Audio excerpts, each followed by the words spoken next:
Advancing computer resources allow us to be able to develop these type of simulations today, which were not possible just a few years ago. In the past, and we're still interested in actually taking real measurements in the field environments, but it's very costly to measure. And also, when we do a field measurement study, we're very limited to the number of locations where we can actually examine the real environment. So being able to develop a numerical simulation of this real environment allows us to explore what happens and why.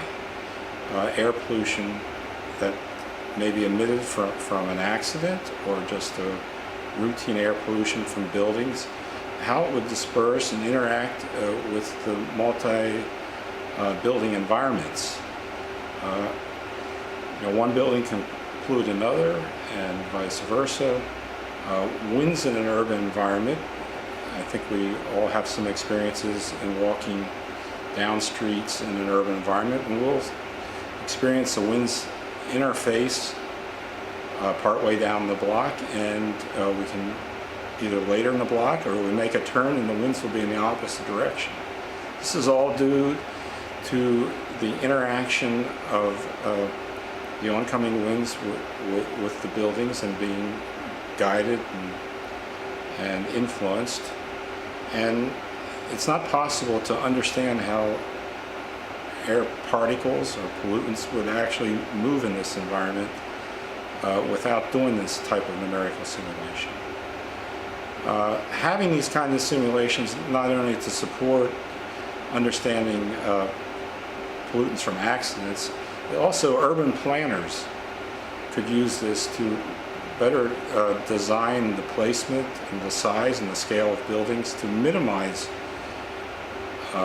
adverse effects of winds, to help maximize how pollutants would vacate a particular source location, to minimize the impact on human health. Scientific visualization is critical to support my work. The numerical simulations I'm working on can produce thousands of gigabytes of information.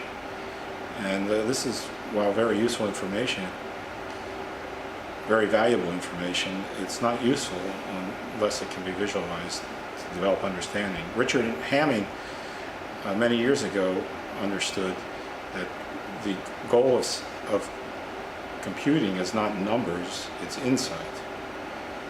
And without the scientific visualization, we have too many numbers to really develop that understanding.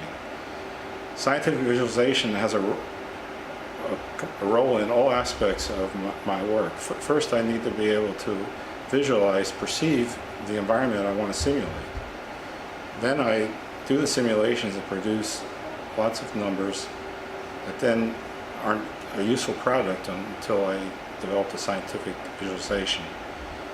Because my simulations are very large, it requires advanced methods of scientific visualization to deal with very large files. My ultimate goal is to be able to interact in my 3 and 4D solutions. So Alan came to us here at RENCI because he was interested in using some of the visualization spaces we have here to look at his data. For example, we have a large immersive dome and a very high resolution stereo display, and we want to be able to utilize these spaces to perform interactive visualizations. This can be a problem for Alan's data, or a challenge with Alan's data, because it's very large data sets, and it's in many time steps. So far at RENCI, what we've done is we've taken his data set and kind of chopped it into smaller pieces to come up with kind of proof of concepts of the types of visualizations that we want to be able to do in these spaces. For example, we want to be able to perform an interactive walkthrough of the streets of downtown Manhattan within the immersive dome, in which you'll be able to look to your left, look to your right, look over your head, and see his data, both static data or data sets moving over time, and be able to interact with this data in this type of walkthrough mode. We also want to be able to look at the data in our teleimmersion room, which has 4 times HD resolution and stereo.